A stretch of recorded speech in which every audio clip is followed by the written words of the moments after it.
Good morning, ladies and gentlemen. This is Clueless A Trading Frank. This is an important pre-market short video cast, approximately 20 minutes or so, on some tactical forecasts on markets and some very powerful events that are going to shape the volatility in the coming week. We have entered the first part of June, as we all know, as all you have seen and benefited tremendously. We have had very powerful winners on multiple trade alerts, tactical charts, volatility moves, and there have been some significant gains in the range of anywhere from 100 to 600% plus, in some cases more, on individual stocks.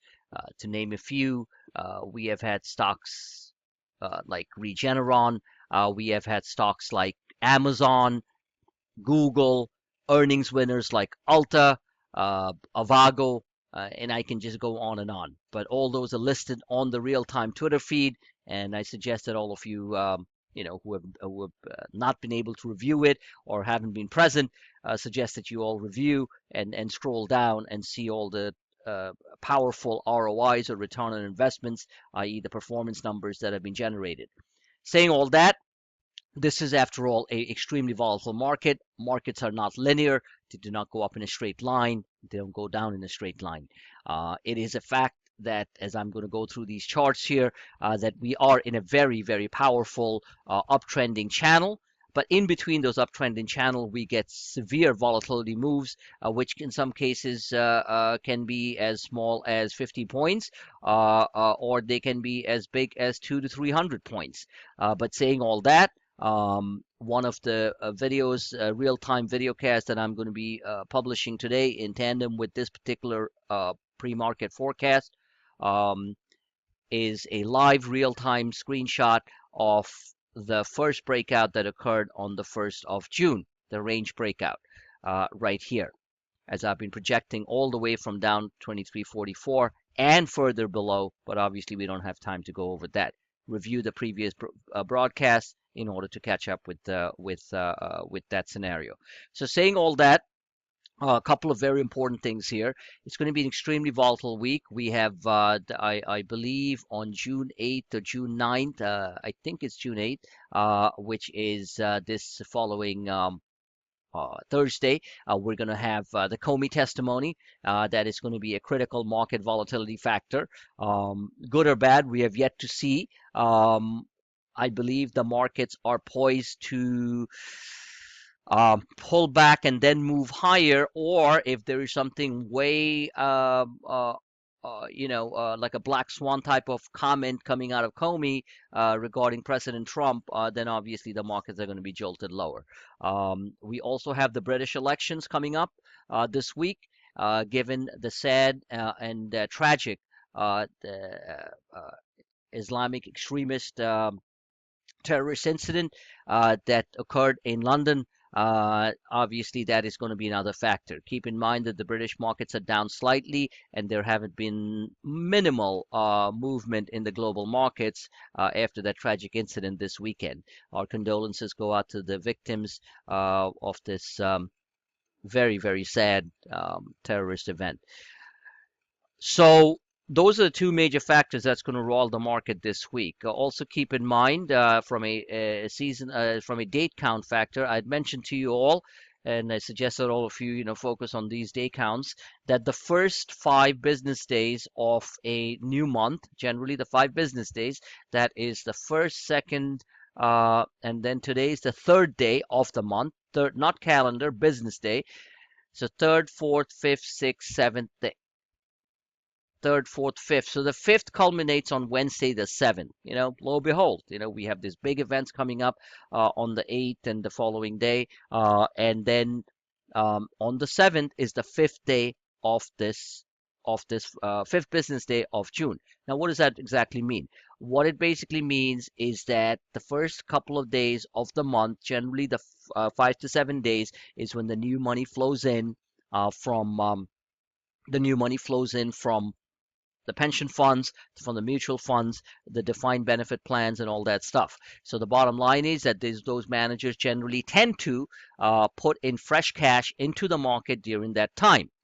We saw a big blast on the breakout this past week, specifically on Thursday and Friday, and so we have had the first of the infusion into selected stock. Remember, when they go in, there's certain sector rotations, as we're seeing in the biotechs. We have seen a weakness in the banks, and the techs have been mixed. Even though the strong stocks, such as Amazons of the world, as I correctly pointed out, from well below the say six, $700, $800 range, is now crossed the threshold of 1,000 and looks like it wants to go a couple of more points higher. So saying all that, the first 5 business days culminates on Tuesday. I'm sorry, on Wednesday of this month.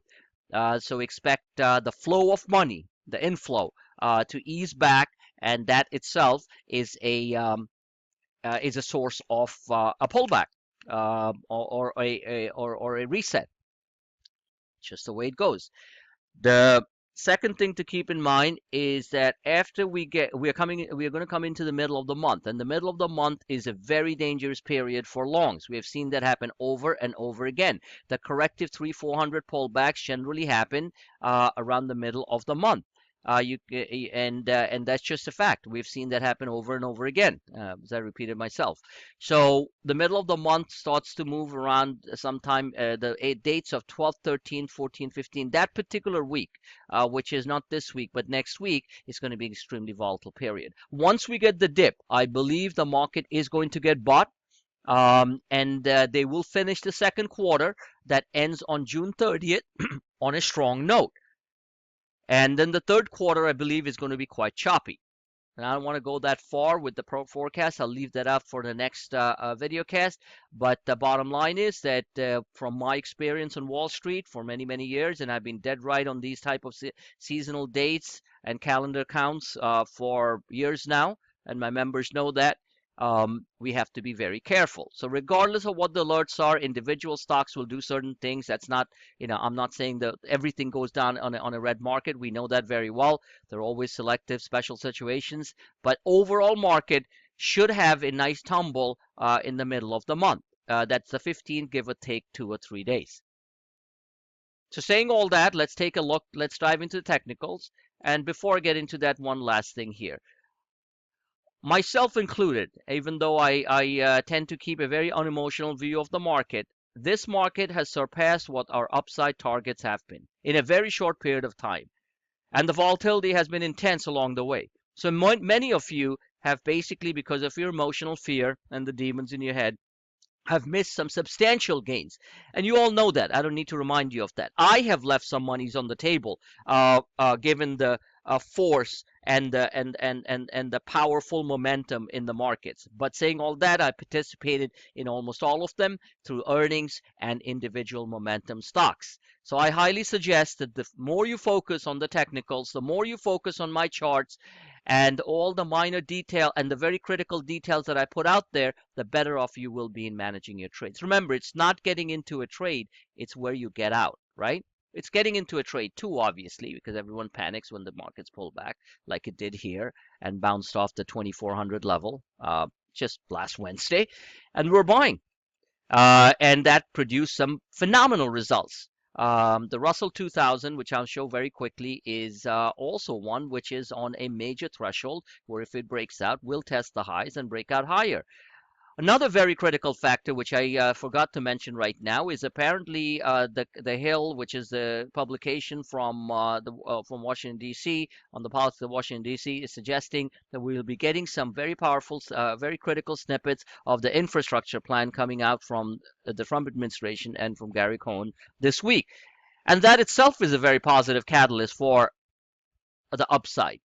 Now, the upside doesn't mean we're going up another 1,000 points. It simply means we're talking 100, 200 points, but we translate into some very, very large return on investments or ROI percentages on individual stocks that we trade. So keep that in mind. In the meantime, this whole thing is a learning process and you constantly have to adapt and you can't be sitting around thinking, oh, well, it's going to be one easy ride because it is never an easy ride. But it's always rewarding when people take the tough decisions by using primarily technical, keeping their emotions aside and being vigilant on what is being posted on the real-time Twitter feed. So here we have a chart, a structured chart that I've posted for obviously a long time now. And you can clearly see what's going on. I'm going to keep this simple so everyone can understand. Let me get my drawing tool. And you can see here that we had that big drop on Wednesday, right? That sharp drop here, very large red candle, and then the immediate bounce. Reasons are all posted on the Twitter feed, so feel free to go back and review them. Once we had that, we had a sharp bounce, a double bottom, a W formation, what I call the dragon bullish. Then we had a sideways consolidation action, which lasted till about Thursday.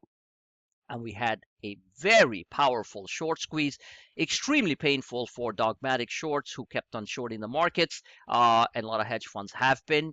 George Soros, the European billionaire, he has been shorting the e-minis, buying puts on it forever, and this is what happens. They get absolutely decimated, and you get a massive move up, hitting this is channel 1, channel 2, channel 3, moving around here, creating a double top here, pullback, which we shorted a little bit, um, and then the first short worked, the second one didn't, and these are minor stuff that you do intraday. Do not want to be that too short in this type of uptrending market. Then a massive move higher into Friday on the employment data, and then basically we're here right now. Futures, I believe, are down about a point to 2 points. No big deal, given the fact that we had that incident in London. But overall, markets are holding. So this is where we are. So when you look at this massive move up, which generated approximately 400 to 500% on the S&P calls that I recommended, the 2410s, the 2405s, the 2415s. I mean, these are absolutely stupendous numbers.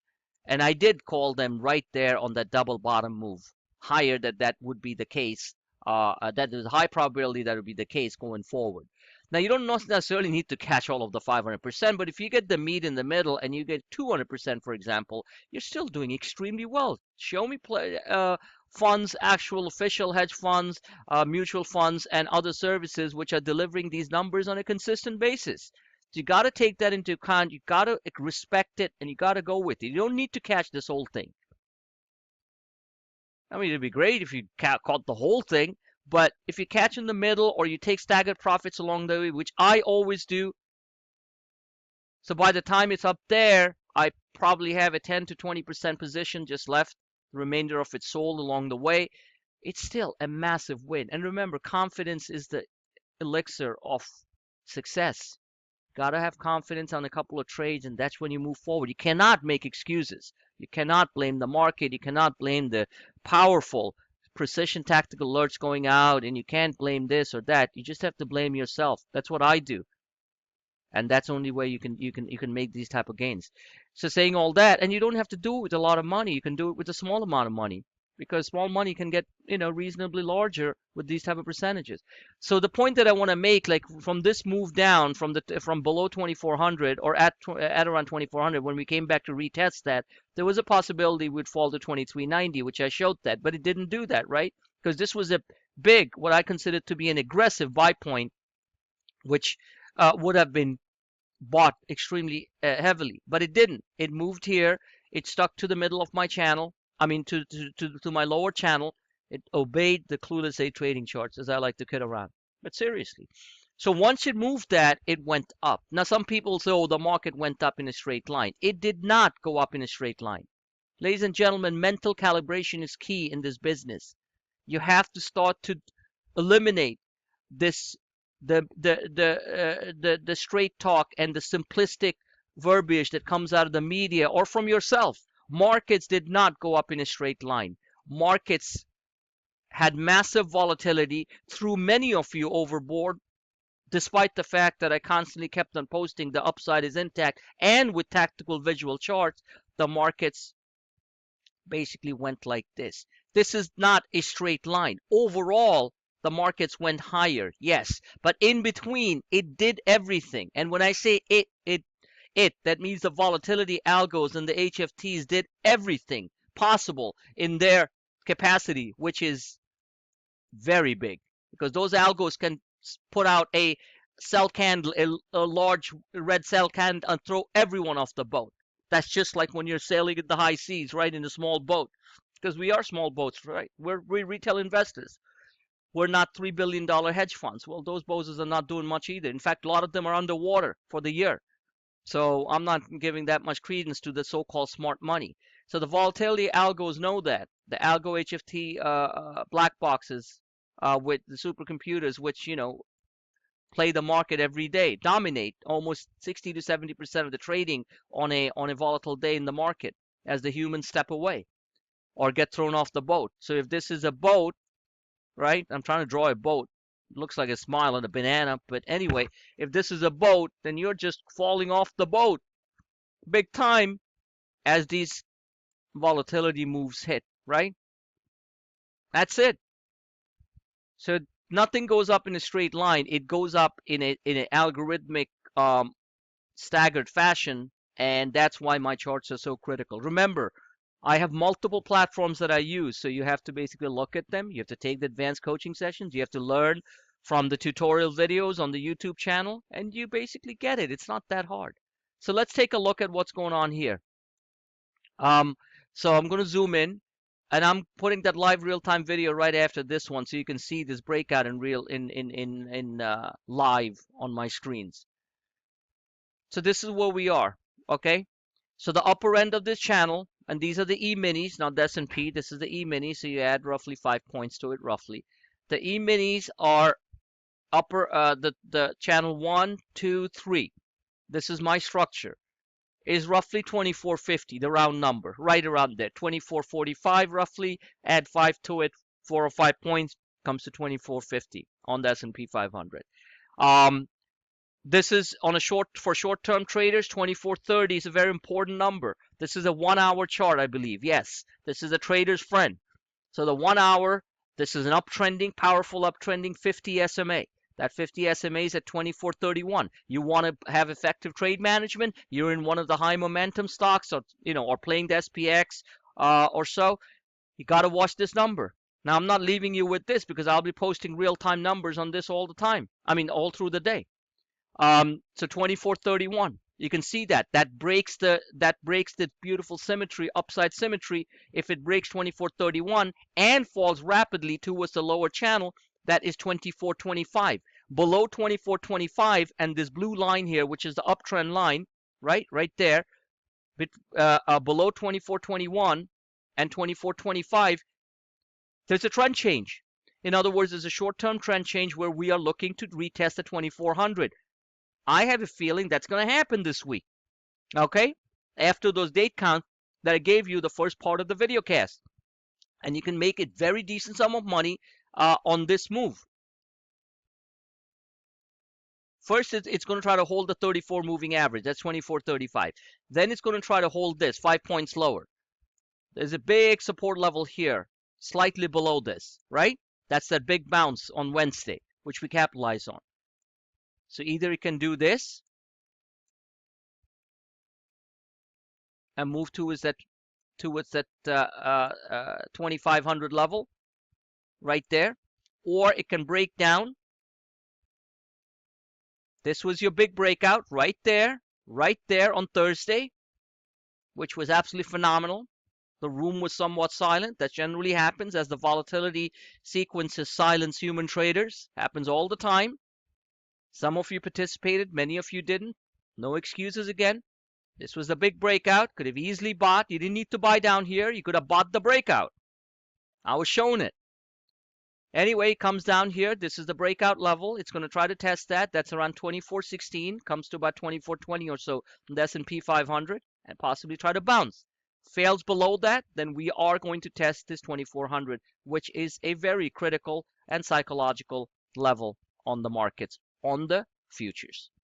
2400 comes to roughly 2405 or so on the S&P 500. We break that, Next red line. It's all there. You can see it.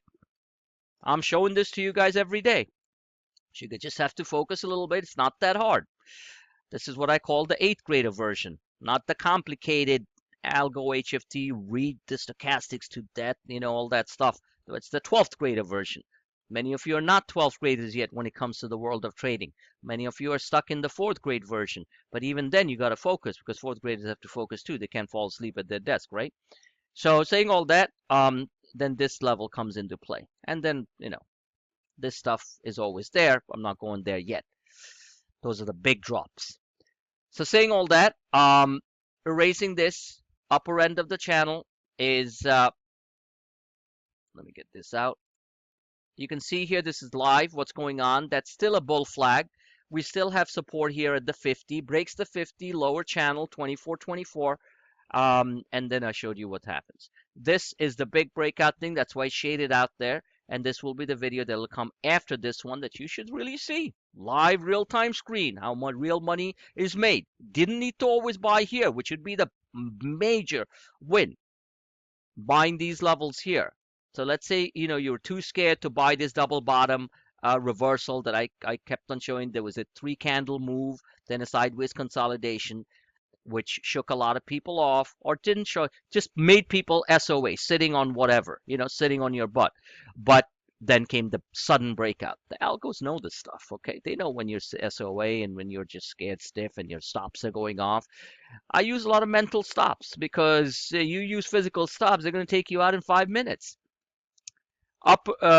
So here we are. This one is 2450 on the S&P 500, 2445 on the E-minis, and this one is 2450, which is basically the I consider on the short term the higher upper end. Then there is one at 2470. I'm not even going there. That's 2475 on the S&P 500. I'm not even going there. Let me just show you another chart here, which is extremely powerful. I'm trying to get to that.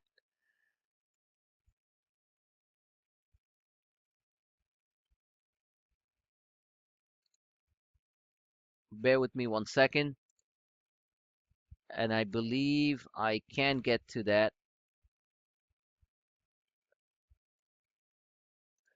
And this is the chart of the Russell 2000. The Russell 2000 is on a major breakout right now, okay? And I got to show you this chart because this is so critical. The Russell 2000 is in this trading band here, right? Extreme volatility. We've been playing this 10, 20, 30 points very effectively. And then this alone for the week generated close to 1100% from this reversal low. Just think about that for a minute. In 3 days, it went up 1100%. I'm not kidding you. It went from $4 to close to mid-30s. The Russell 2000 1385s. And why would I kid anyone? It's already there on the Twitter post. 1100%. Now, I'm the first one to admit I didn't cash the whole thing. I got a good portion of that in the middle and the runners towards the end. But this candle itself is, as you can see here, change the properties, make this a little bit darker so you can see it. We have only 2 minutes left on this video cast, so just focus for the last couple of minutes. There you go. Okay, so there's your breakout level. It's breaking out. Upper Bollinger is being stretched higher. A breakout above is this is actual Russell 2000, 1425. And if we really bust a move over 1425, we can get towards that higher 1400s. This is significant. The stochastics are certainly cooperating. And keep in mind what I said earlier, that if we get snippets of the infrastructure deal, the biggest winners are basically U.S. homegrown companies, which are going to be large beneficiaries. A lot of steel companies. This is also moving, by the way, on the heels of the powerful biotech move. The ASCO Cancer Conference is on right now as we speak. We've been playing the biotech, selective ones doing extremely well. And so this is all part of the Russell 2000. But the Russell 2000, you can clearly see here, is on a powerful breakout. Yes, it can get rejected here. The bears will say the Russell 2000 can never go above 1420. You know what?